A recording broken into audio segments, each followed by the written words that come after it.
Michael caused an accident. Well, what happened is that this guy, Michael, went up in the stands and smoked what is called a clickum. And a clickum is a marijuana cigarette dipped in formaldehyde. And when they smoke it, it gives them a PCP effect. Smoked it, jumped in a truck with an empty trailer behind it, and rode on the outside of the inside of the dome, if that makes sense. And drove into a crowd of 12 people. And there was one lady, Madge, who was pinned underneath the front wheel of the truck.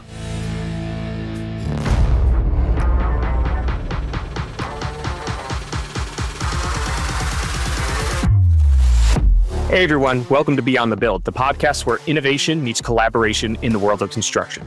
We bring together thought leaders and industry experts to explore the cutting-edge ideas transforming construction equipment, supply chains, building materials, and workforce productivity. This podcast is proudly brought to you by Faro, the revolutionary last-mile logistics platform, redefining how high-value, time-sensitive construction deliveries get done. Need it fast? Need it right? Faro.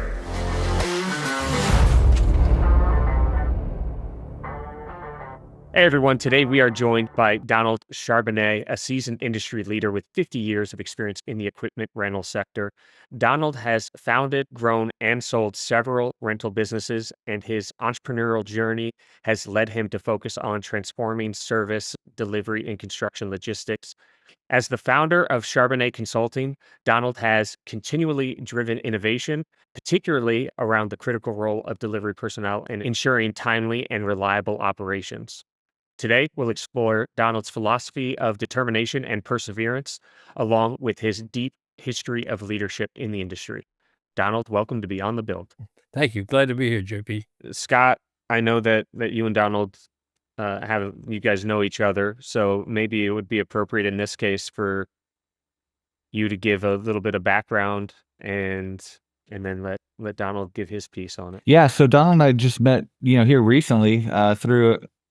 Oh, recently? Oh, I thought you had a history. I figured he's been in the industry 50 years. Somehow you guys would have crossed. We probably should have, but the network effect. I mean, what does Elliot call you, Donald? Like the great connector. The network connector. So, no, we've been in the industry, for me, almost 25 years. And how many years are you going on, sir? Just 50 plus. 50 plus. So we've intersected. We know a lot of the same people, right? Because the industry is so big, but yet so small. And then recently, Elliot said, "Hey, you've got to talk to Donald, man. He knows everybody." And I'm like, those are the type of people that I want to intertwine with. So we struck up a phone call and, started talking about old war stories, about rental and how it was and back in the day and now where it is today, and some of the things that he's done with regards to like podcasts and shows and, ARA and just networking. And then he also obliged to send me his book that he wrote called is Screw You. And I got it, read it. It came in the mail and I read it cover to cover in one sitting.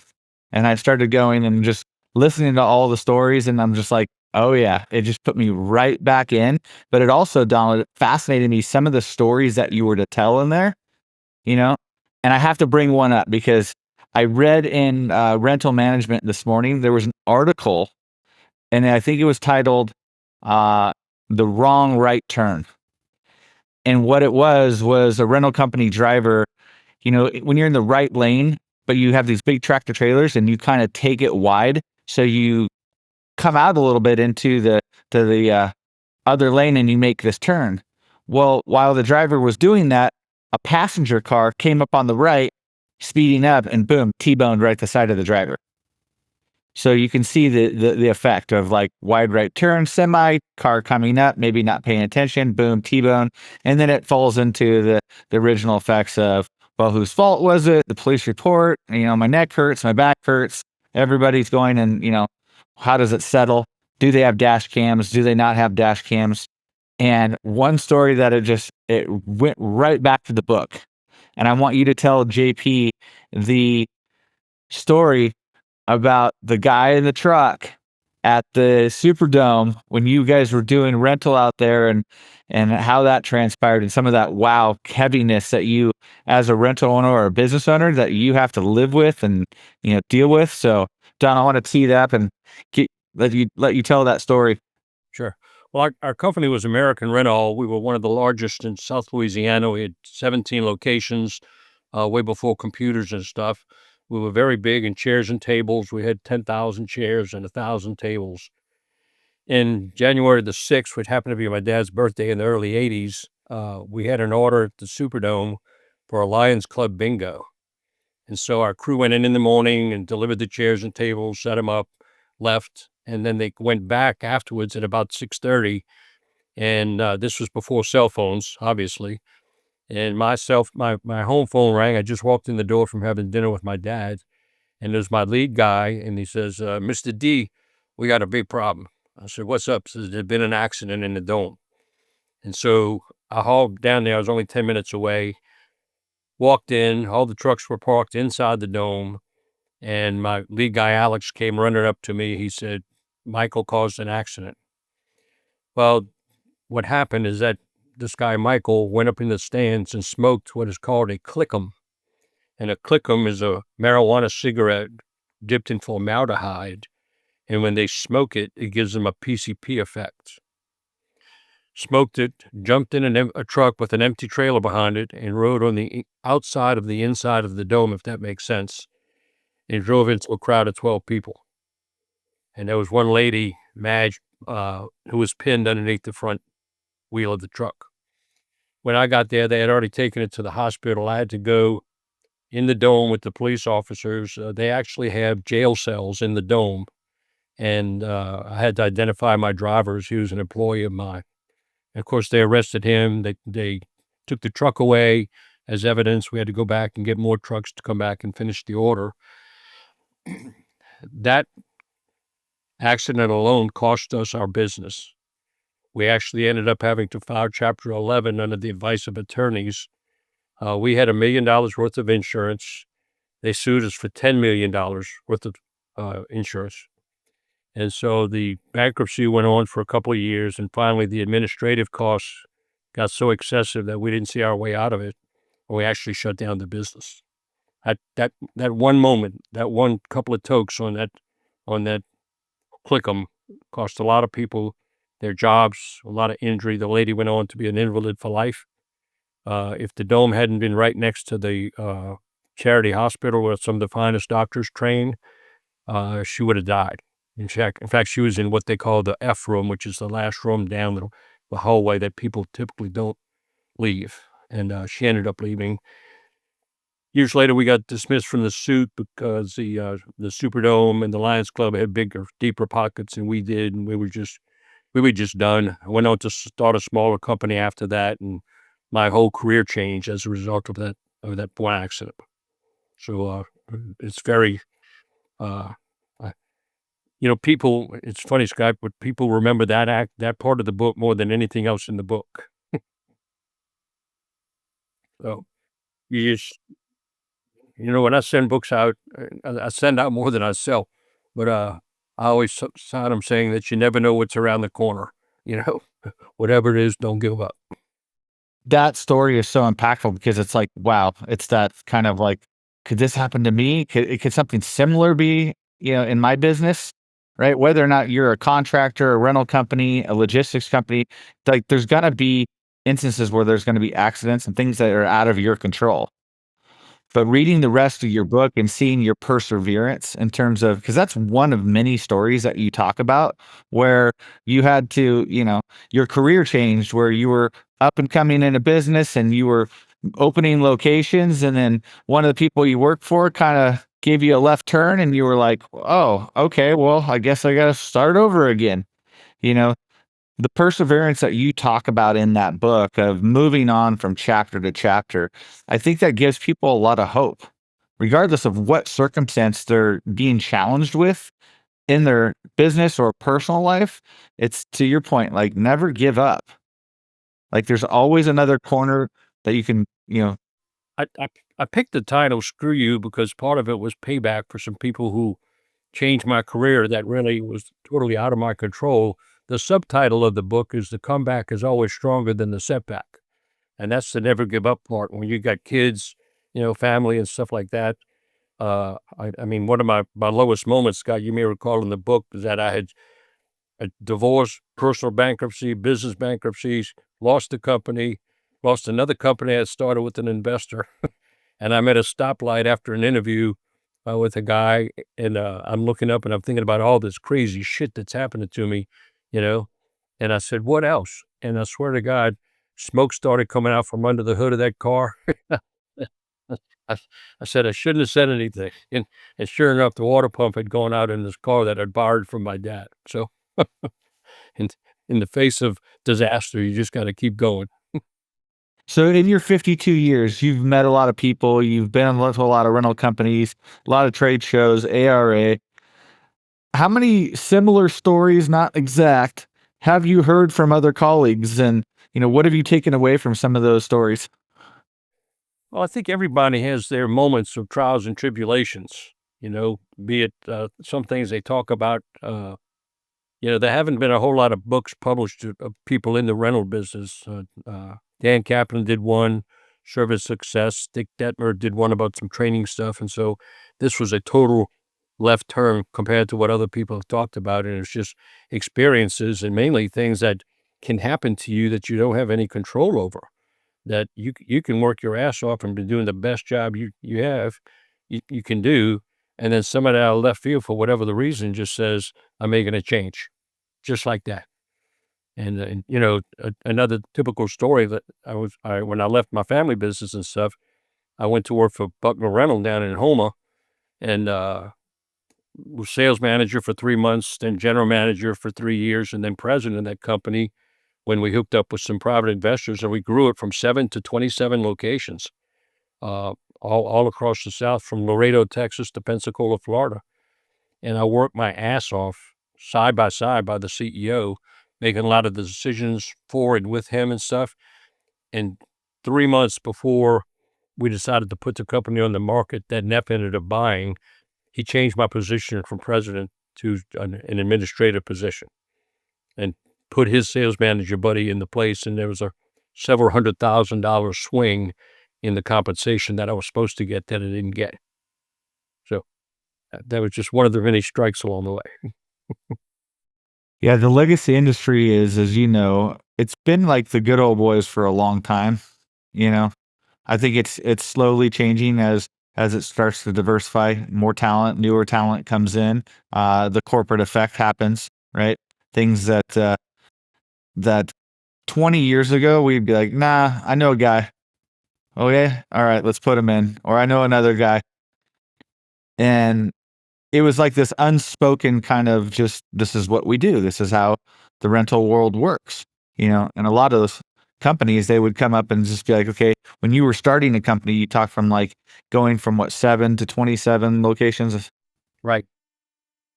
Was the goal back then to scale to sell, or was it scale to own market share? Scale to sell. When you get private equity people in it, they don't like to hold on to anything for too long. The group that actually helped buy us was the group that was behind RSC many years ago. The two guys out of California, and they went on a search, and they picked our company, the Buckner company, to grow. And when they did that, that's when I became president and Robert became CEO. And I mean, we were like this for 7 years, and all of a sudden, boom, right at the end, when I'd done all the work for the reward, I didn't get all the reward that I thought I was entitled to. But that's just the kind of stuff that happens to me. You want me to tell you the Caterpillar story? Yeah. So Caterpillar, local dealer, Louisiana Machinery, all the Caterpillar's pushing all their dealers to get into the full service rental business. And so I was actually commuting to Fort Lauderdale at the time with Nations Rent as director of operations of 137 locations. At the ripe age of then 48, had a new baby and a new marriage and stuff. And so the commuting was a little bit rough. But anyway, so they announced they were going to merge with RSC. I said, there's going to be a bloodbath. I'm going to get out of here if I get a chance. And so I went to Louisiana Machinery to start their cat rental program. Within 4 months, I opened 3 stores in the same week. I had a following from the last company I had left of people who wanted to come work with me. I actually had enough people to open 5 locations at one time. But anyway, I ended up opening 7 locations all over the state. I was running about 1,000 miles a week. And the RER magazine had come in to do an article on the company I had built for cat, because cat rental wasn't at the forefront back then. It was gaining traction, but we opened up actually the 350th location of cat stores around the country. Anyway, Michael Roth came in to do an article. We spent a few days together, and probably a month or so later, Caterpillar Corporate came in to do an audit on the vision that I had built for these guys. Spent 4 days going to branch stores, talking to my people, blah, blah, blah. We have this big meeting on a Thursday afternoon, and the Caterpillar people tell the owners of the dealership that Donald's brought you a great division, great people, great customers, great market share. He's done everything right. But you all as owners have done a lot of things wrong.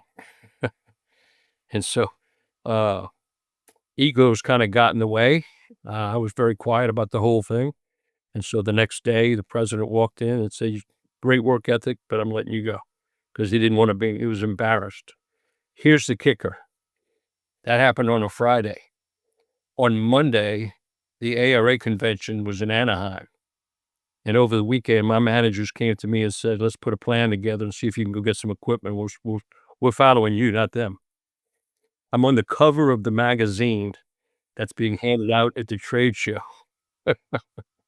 with the big cat rental sign in back of me and stuff, and it's a great article. Michael did a super job and stuff, but just the irony of that happening, walking in a booth and the guy says, "Wait, you're the guy." He's holding the magazine. I said, "Yeah, but I'm not there anymore." Yeah, there was a revolving door for a while where you would see the same people wearing a different shirt, right? And it was whether or not they'd moved and got promoted or they had left because they were just, I guess, over it. But I believe it was, Donald, correct me if I'm wrong, what were the dates? I want to say it was between 95 and 2000, maybe 4 or 5. The acquisition play for rental was gigantic. I mean, I remember being just with United, there was like 250 maybe or even more acquisitions of small independents just moving around.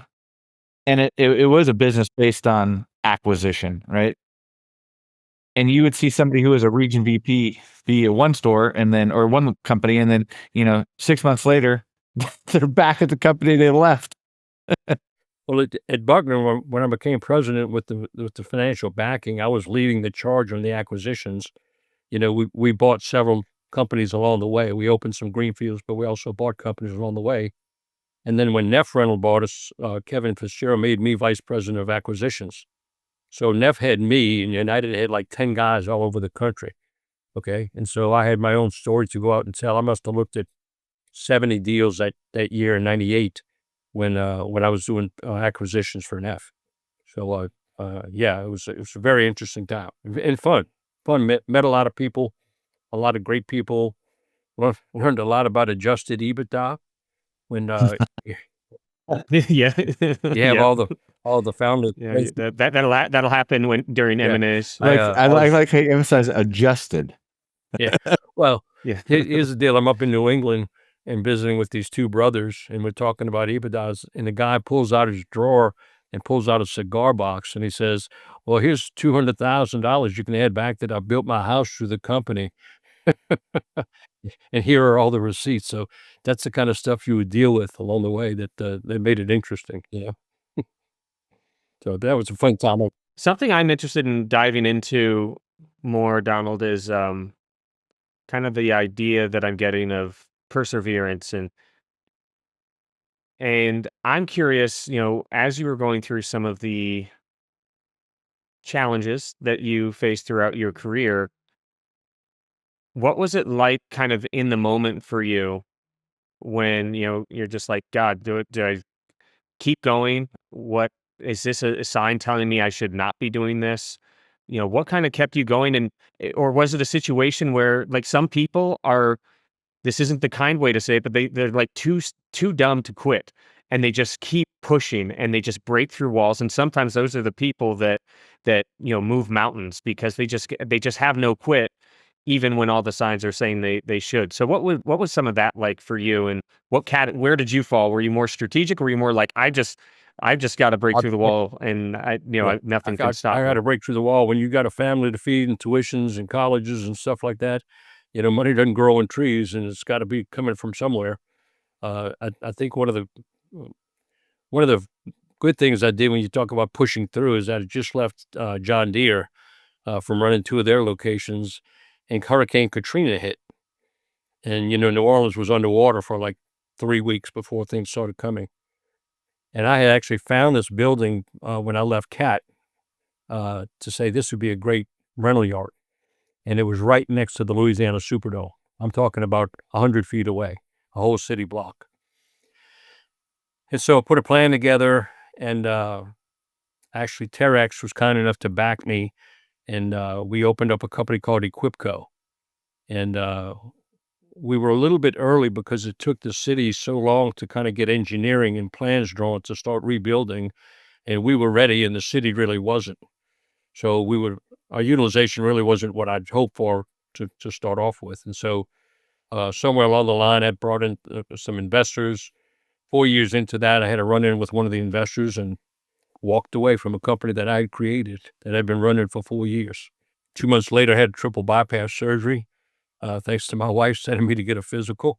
And so you just got to keep plugging along. I had 3 different jobs in 3 years, building up to get back into management in the equipment business and stuff. And did that. I actually ran a pipeline maintenance company for 4 years, built that from one location, doing 13 million, to 4 locations in 4 states, doing 62, and sold it to a private equity group with the owner. And so those are the challenges that I like. I'm a very growth oriented guy. I can't just sit still. My dad was the same way. When I went to work with him full time, and I was the only one of 8 kids who went into business with him. He had 7 locations. We built that to 17, because we had more mouths to feed, so to speak. And but then we lost it all. So you can't just throw your hands up and say, I give up. You got to keep pushing. You got to be motivated that there's got to be something better out there. Like right now I'd like to say my twilight years, I thought I was going to retire. I'm back doing merger and acquisition work again. Some guys got me involved a few years back, and then I went off on my own, and I've done about 160 million of transactions already. Right now I'm sitting on several advisory boards for software companies that all pertain to the rental industry. And so I'm as busy because I like work and I like dealing with people. I miss the day-to-day interaction with folks, but with Zoom, I'm probably at least 2 Zoom calls a day with somebody about something, and I've been With that work ethic that you kind of have, do you feel that it sounds like your father probably had a big to do with that, but I'm curious where else you think you got it, and if you feel that it was more learned, more earned, or if it was kind of in your blood? well, I think it's a combination. If you have to get an injection of something, good blood never hurts, But uh, one of the things that my dad taught me to do, and I've preached throughout my management career, is to listen. One of the things, when you're a senior position and somebody lower has a problem, they always come to you and say, what are we going to do about this? What should we do about it? And one of the things I've trained myself to do is to ask them, what do you think we should do about it? Now, they may not have the answer, but to train them to try to think for themselves cuts out a lot of bullshit, so to speak, along the way. And sometimes because they're in the trenches, they may have better ideas. So that's one of the things he taught me early on. Don't be too quick to speak, but listen first and gather your thoughts, and then have a comment that makes sense instead of just some random, antagonistic response or something like that. So, I mean, you could ask me a question right now. I'd have to stop and process it and think what's the best way to answer. Just like you just asked about, is it your determination? Did you learn it? Did you earn it? I don't think any of us earn anything. I think, and we're like, I take that back. We do earn what we get. And I don't think anything's really given to you at all. Yeah. Were there any other heavy influencers in your life in terms of your ethic I and would kind of say some your of my good friends in the determination? industry. I think one of the people I was very close to was Don O'Neill in Fort Worth, Texas. Don passed away recently, and I was at his funeral with his family. Got asked to sit with the family and stuff. And he was a year or two older, but he too was a second generation guy, and we just hit it off. And I was kind of the crazy Donald, and he was the sane Don. People used to wonder how we got along so well because our personalities were a little bit different. He was real kind of quiet, and I was a little bit louder than him. Uh, and people like Jim Grass, from the Grass family back in Acme Rental days, one of the first rental yards I ever went to in the West Coast. Those are the kind of guys that got together, and we it was just easy. We had an annual meeting where we get together, about a dozen of us, and talk about different things, and that camaraderie kept going. I mean, Jim passed away 2 years ago. I went to his funeral. Don passed away. I went to his funeral, and that's because I love these guys, and they were very good at helping me to learn different things that I didn't know about. Uh, the meeting that we used to have, that initially the RER magazine they put together, we all had different subjects, for example, to report on. And so we gathered from all the other guys and sort of like, what's your top 10 rental items, for example? Well, guys in California were renting skip loaders, and I didn't even know what a skip loader was. So, our guys are getting into aerial equipment, and we didn't have even a scissor lift. And so you learn from those guys to help make your business better and share ideas. And I don't know that there's a lot of that idea sharing that goes on anymore. I can remember guys coming into my dad's office, and he'd open the books to them and talk about depreciation and investment tax credit and things like that. That there was a lot of sharing, and I don't know that much of that goes on any longer because the industry is still very fragmented, and the consolidation took away a lot of that. Yeah. Scott, I have one more question. I know you're probably eager to get into one. I have one more follow up, just again, trying to extract as much as I can from your experience. But, you know, on my end, being part of a startup, a lot of it is, new experiences, new challenges, different, uh, you know, things that need to be overcome.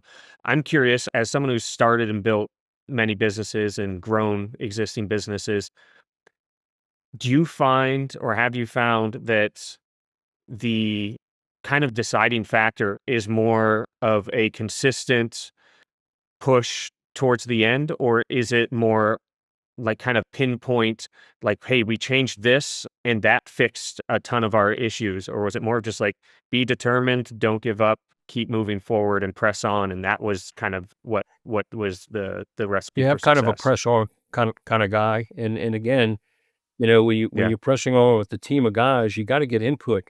You guys are in the logistics business. Think about just what a driver can tell you about what he encounters out in the field when he goes to make a delivery, that you can come back to make things better. As Scott and I were talking about earlier, in the old days, and just how things were lined up in the yard for simplicity and flow and all those kind of things. And you know, as an owner, you don't have to have all the ideas. You don't have to have all the answers. You know, you brainstorm with people and ask them what they think about things, and you'll get some pretty damn good information from folks that are dealing in the trenches of it every day. It's easy to sit up in their office and say, I think we ought to do this. But the guys who have to do it may say, well, that sounds real great, but have you looked at this side of things and what we have to go through to get to that point? And so it's got to be an open dialogue of things. And that's the way my management style has always been.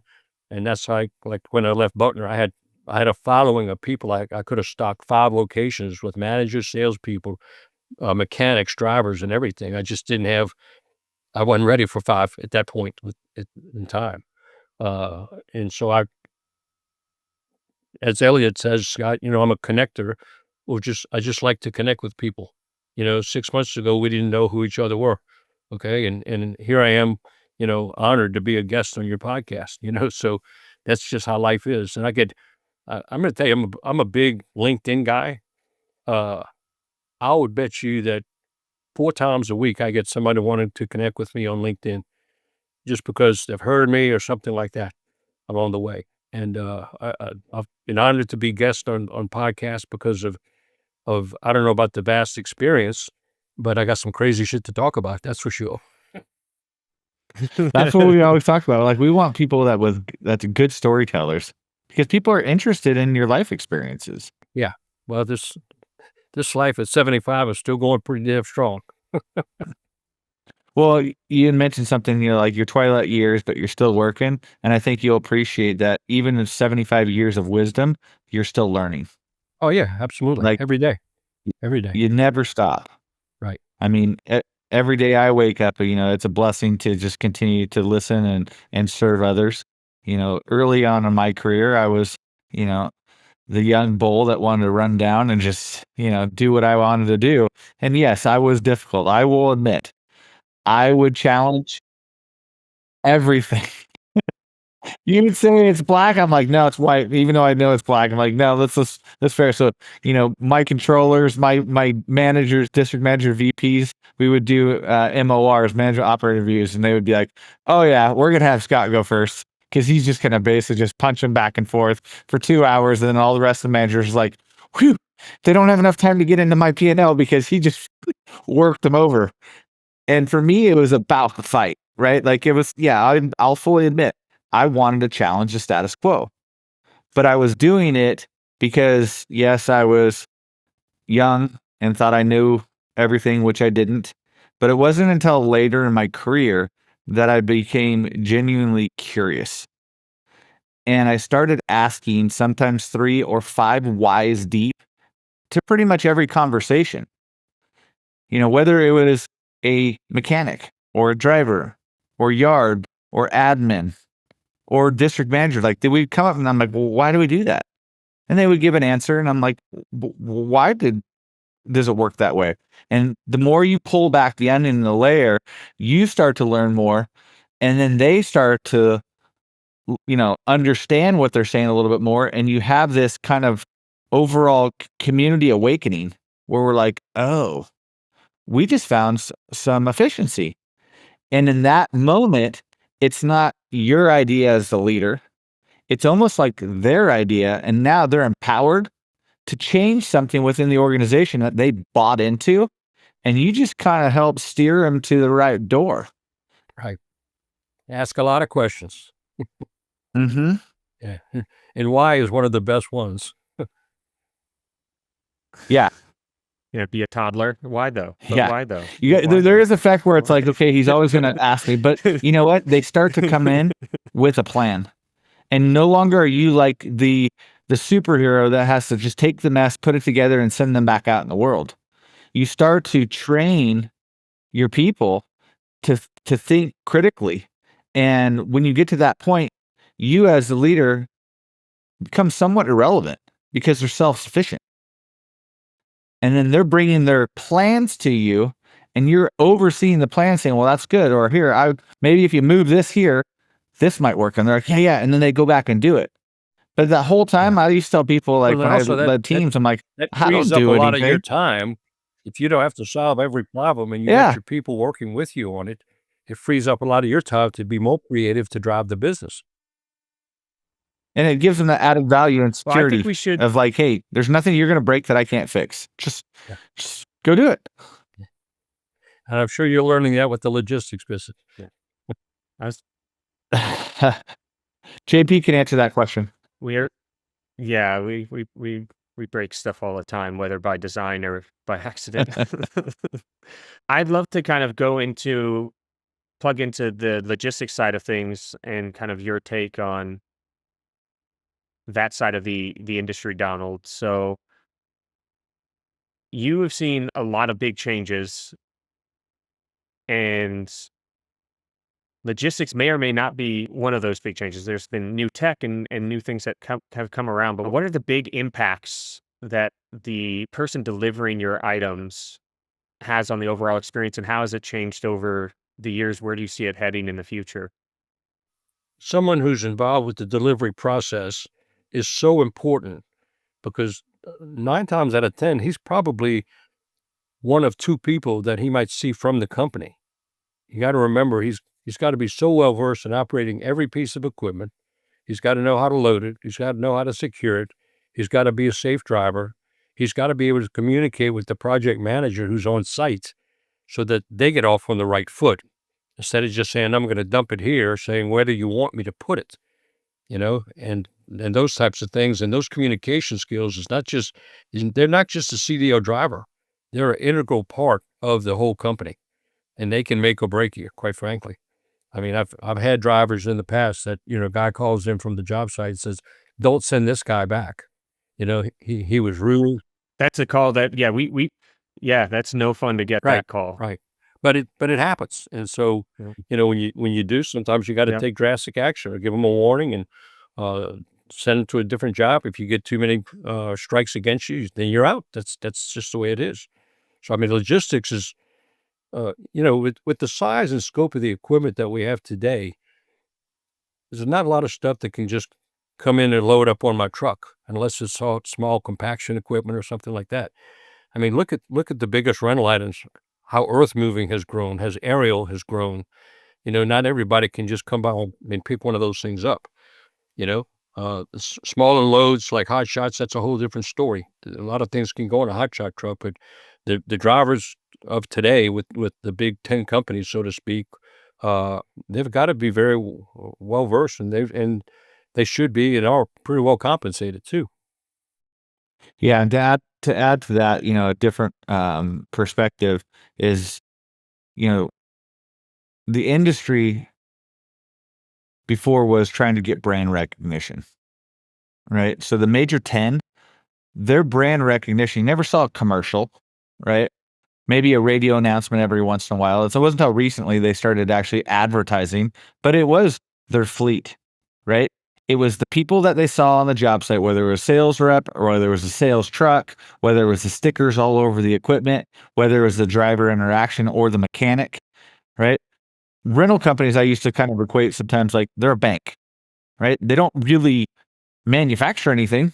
They just have services. And can their services help their end user quicker? Do they have more product offerings? So on and so forth. Inventory. And back then it was kind of like, hey, we need to make sure that we have the right people communicating, the right person delivering the product that, we care about. And I guess that's what you call it, where everything works and it's all systematic. Where I want to challenge the industry of what we're doing, hot shots only, not the big stuff that Donald's talking about, where yes, you need a certified operator that knows how to extend outriggers, on a big aerial, like you can't just drop it off. Communication is always paramount.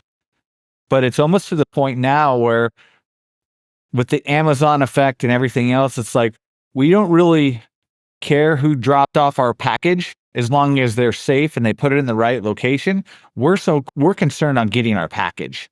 Like we know where it is and how it gets there. So I'm trying to disrupt the industry to say, like, on the hotshot small stuff, what is it? Is it your person showing up in the logoed shirt that has your company name on it? Or are you more concerned on getting your package there the time you need it? And so now you still take those characteristics where you have to be a good communicator. You got to be able to follow directions. You got to be able to safely put stuff there. But I want to challenge the rental companies, and this is where we're innovating, progressive disruption, is saying people know who you are. And we're talking about the Big 10. The small independents may be a little different because of the branding. But the Big 10, we're not so concerned anymore about what truck is showing up with our gear. As long as it's on time and it's safely delivered, the contractor's like, dude, I don't care. I got what I needed. I'm moving on. So Donald, like, as you're going through, like, what would you say to some of the legacy rental companies that might still be in that mindset where, hey, we need to have our trucks, we need to have our drivers, we need to do it in our uniforms? How would you challenge them?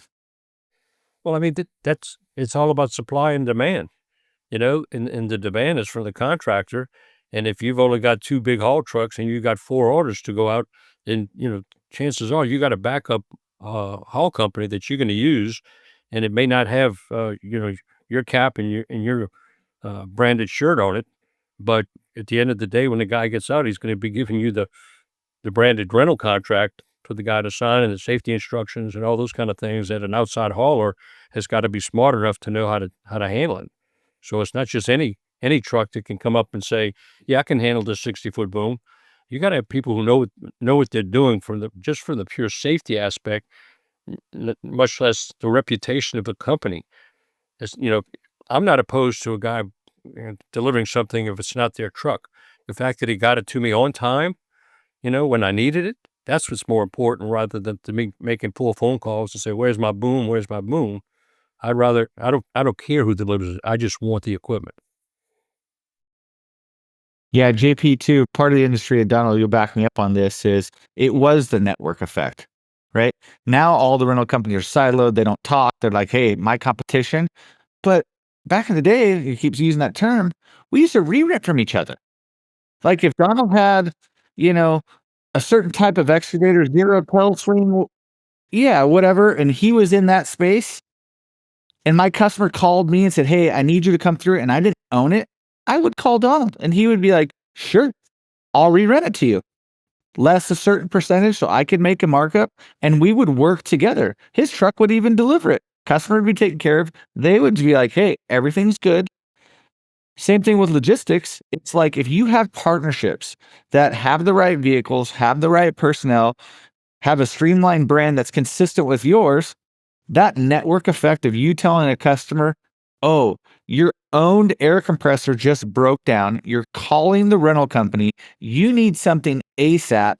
And the rental company's looking at dispatch and going, when is our next sales rep, truck, or manager free? And dispatch says 4 hours. That person wants to say, hey, I understand you're stuck. I have an air compressor here. And oh, by the way, I can get it to you in an hour. And their world is just wow. They don't care if you've third-partied with a partner that you trust to hotshot it in and get it to them, rather than maybe going back and saying, outside hauling, ooh, bad, right? That's not a good metric on my P&L. We want to lower that as much as possible. You're like, no, take care of your customer. Say yes more. Drive revenue. Yeah. Scott, a perfect example of that is Big Rents.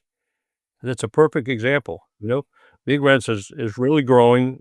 Scott Ken has done a great job with that company, but nothing goes out with a Big Rent sign on it. They just job everything out from all over the country, and so they have their partners, and so that's the answer to your question right there. If as long as if you get the order, it's up to you to find a way to get the stuff to the guy on time when he needs it. Yeah, Big Rents is like the Travelocity of rental. It's like, what airline, what hotel do you want? I have a network of partners. Oh, you don't want to stay there, or you want to spend a little bit more money? Here, stay here. And what they do is they utilize their networks to figure out, and their customers are just like, I just want to call one person. They know me. They know how I operate. They know I call in at 4:00 and want something at 6 a.m. the next morning because I don't plan, right? And they just handle it, and they don't give me a bunch of flack. And that's what they're set up to do, and that's what they have the reputation for, and that's why they're successful. So those are those partnerships, and that's honestly what we're looking at. And Donald, with you working at ARA, and what's your take on the independents? Are they making a comeback, or what do you think that's going to happen there? I think absolutely there's always going to be room for independence. I think the the big guys are really chasing a lot of more of the industrial work that's out there. You and I talked about chemical plants earlier.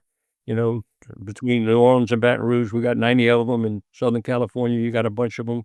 And so they're really chasing. That's one of the reasons that United Rentals bought RSC, because RSC had all these in-plant locations that United couldn't crack. And so that was one of the strategy points that they used to get into those plants, is to buy the competition. So immediately we got in-plant stores. I think there's always going to be room for independence, because somebody's going to piss somebody off and they're going to want to try somebody else. It's going to be a bad experience.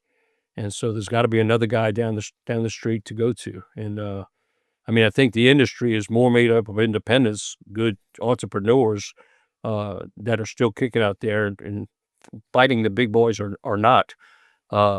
They obviously can give much more personal service. I hear rumors about the bigger companies having down equipment on jobs longer, can't get techs to get out there and get it fixed, and oftentimes that's a window of opportunity for an independent. If he stops by and let's just say ABC Rental, big guy has a broken scissor lift, and the project manager says, "Well, it's been down for 2 days." He says, "I can have one here in an hour. Bring it." And then the big guys lose the business. And so there's opportunities. And, we used to say when we were growing Buckner, we'd go into a new city, that we just need a little window of opportunity. Just open it just a little bit. And then we'll just keep pushing that thing up as we go and prove ourselves through service. It's not all about pricing. It's stuff's got to work. Now, with those small independents, what would your recommendation be to them to is, hey, compete with the material handling in the area? Or would you try to basically lean into a niche market where it could be hoisting rigging, it could be, manifolds? I mean, what would you recommend?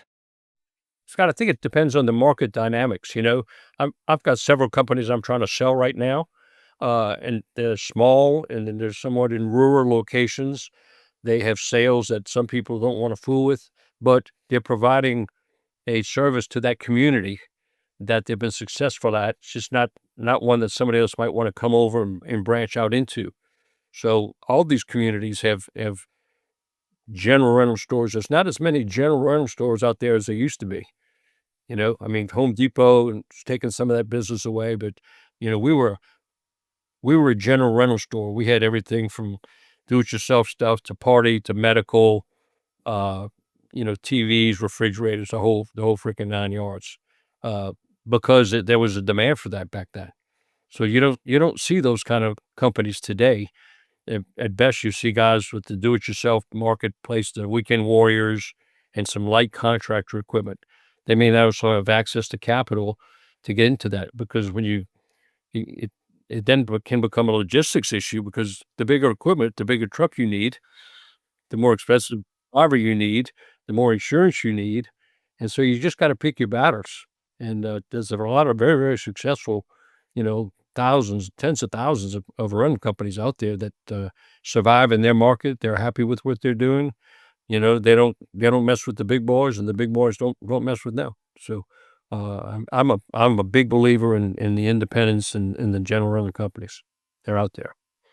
Yeah, and looking for that niche, I could tell a story when I was with the big guys, I had all the industrial refineries on the West Coast. Well, part of managing the refineries is the cords and lights that they use during turnarounds. We're talking drop lights, three-way splitters, extension cords, plug adapters. I mean, you got that stuff everywhere on a site where there's, let's say, 3,000 people on a turnaround. They all got to plug in certain things, and they have to make sure that they're ISO 9001 compliant. There's different things. So you can't just rent an extension cord and say, "Oh yeah, here, we checked it out, it's good," especially around operating plants.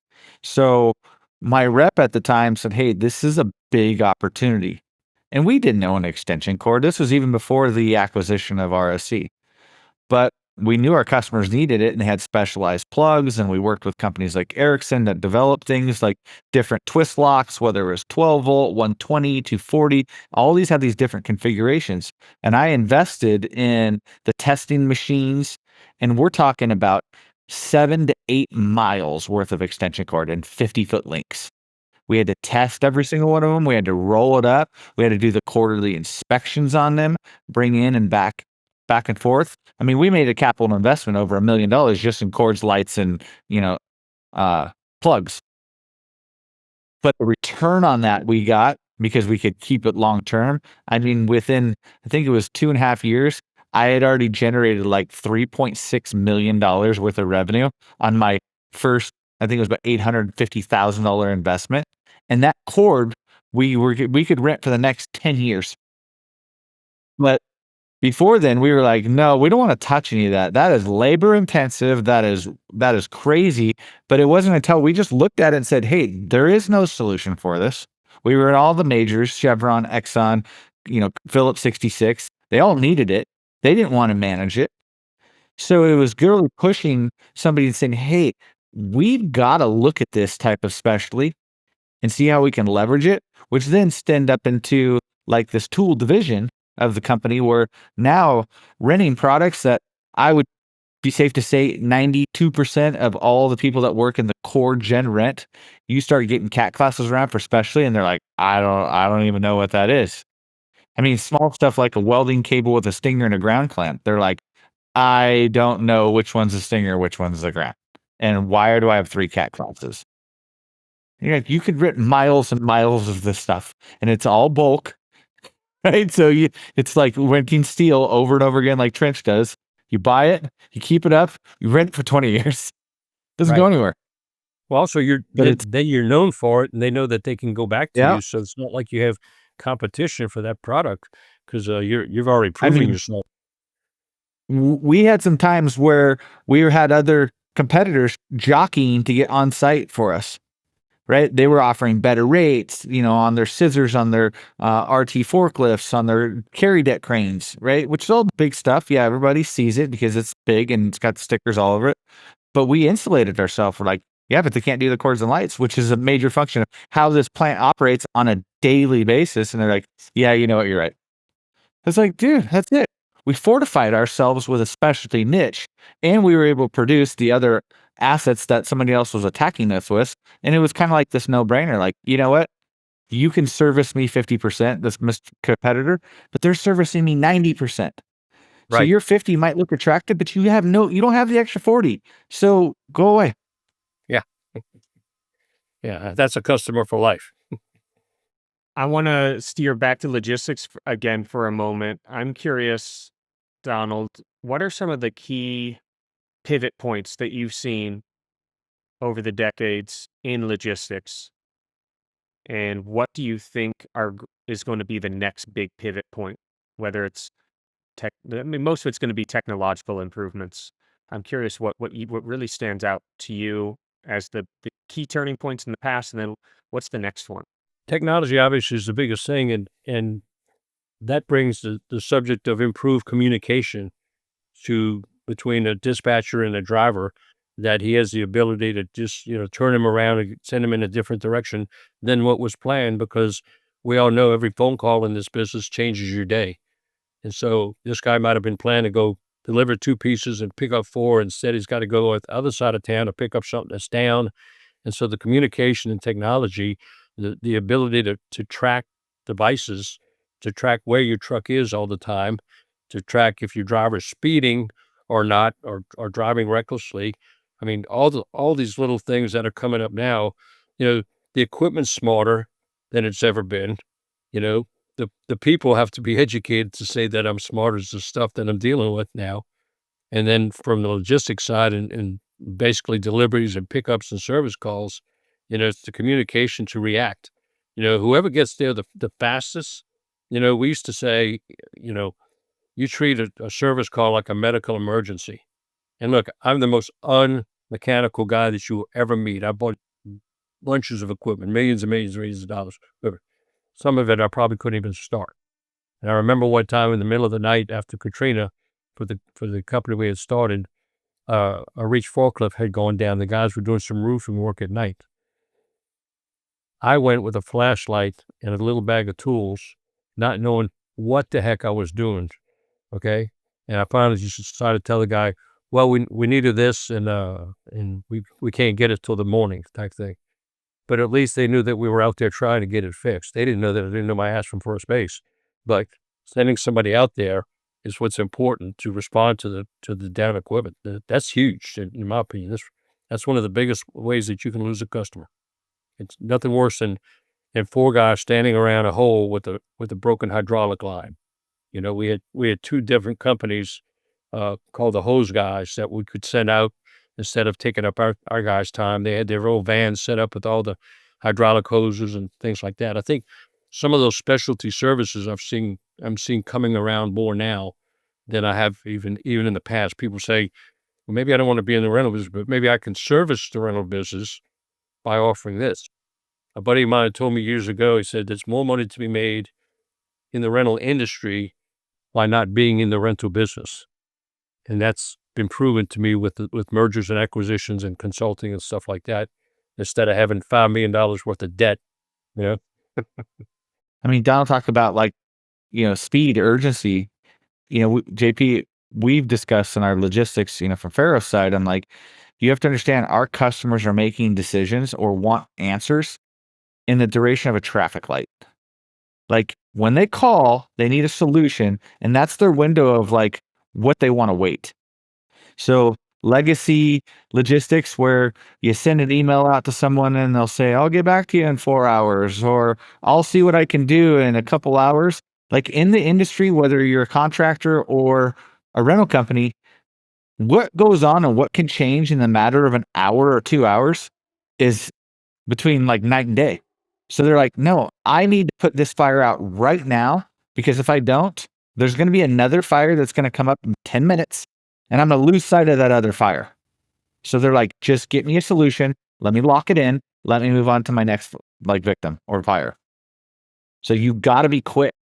I really like what I'm hearing about you guys are doing with the logistics, and people.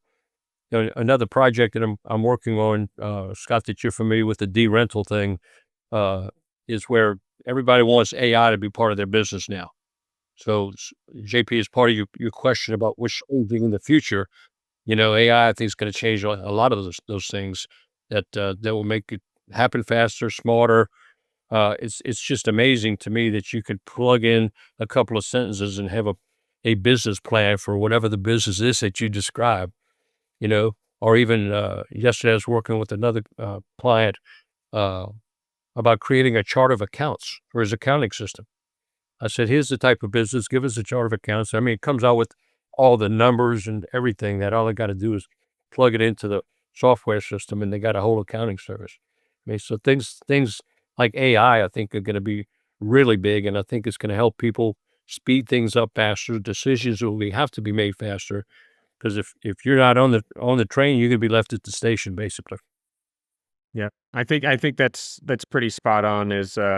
I think if you look at most technology, it's all about being smaller and faster. Not necessarily like it's like smaller is a good way, and like it could be like more nimble. Like, it's the cell phone gets smaller and smaller, but the businesses get bigger and bigger. So that's not what I'm saying, but that I think it's always going to be about who can do it faster and who can, be more. It's not necessarily flexible, but I think you guys are getting where I'm at. Well, you got to be able to do more with less. It's all is what's about going to speed happen. in the I mean, end. look at what's happening with the government. And I don't want to go down that rabbit hole, but I mean, people have been working from home. Look what the pandemic did for Zoom and Google Meets and all that kind of thing that still takes place. And here a couple of years later, people are finally being asked to come back to the office before. And that's all because technology allowed the ability to work from your house, and I always liked the guy on Shark Tank, Kevin O'Leary, Mr. Wonderful. Have you ever seen a picture of him when he's doing a podcast or something? And he's got a nice background, he's got a coat and tie, and then he's got these wild pajama pants on. Yeah, and he's wearing his slippers. Yeah. Yeah, so it's a transfer of information, and I think as we get more controlled environments, it'll be easier. One thing I do think in our industry is, Donald, is rental is very slow to adopt. Right? It's always been kind of legacy. It's now accelerating, more than it has in the past. But we still live in this human element where there is so many different edge cases where you find that balance between giving AI information and giving it the correct information. That's another thing, right? Knowing how to speak to it to get the information that you're trying to extract. But then also having that overall human experience and saying, hey, I understand your pain. I understand the urgency level, which maybe right now AI can't, detect the urgency, where a human knows, hey, this is a major issue. It's not just looking for information. Like, we got to get this right now, and as things like rental is doing, and, it's going to be the day where it's already there, where you're going to speak into a microphone on your lapel and saying, hey, I need a mini excavator to my job off of 123, State Street. Find me the 4 rental companies within the 50-mile radius and find me something that has a rate under $700 a day. And then it'll go, okay, here's the 4. And it said, would you like me to call and book one of those for you? Sure. right? And now you have an AI agent basically calling a rental company, talking to an AI generated bot. Here's my account.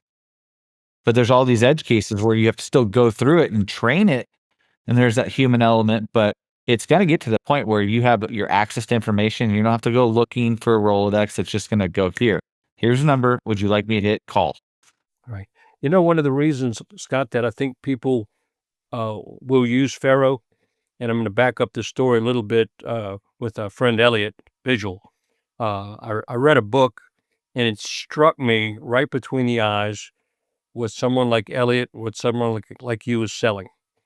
And the term is time compression. Because Elliot's taken 20 plus, 30 plus years of hard knocks, and he's taking all that and in a very short period of time, a day or two, trying to teach other guys how to do it. Just like with logistics, you've been at it your whole career, involved with it. And so you're taking the knowledge that you have and you're making it a lot easier for the guys who are just trying to find out about it and are having to deal with logistics in a different way.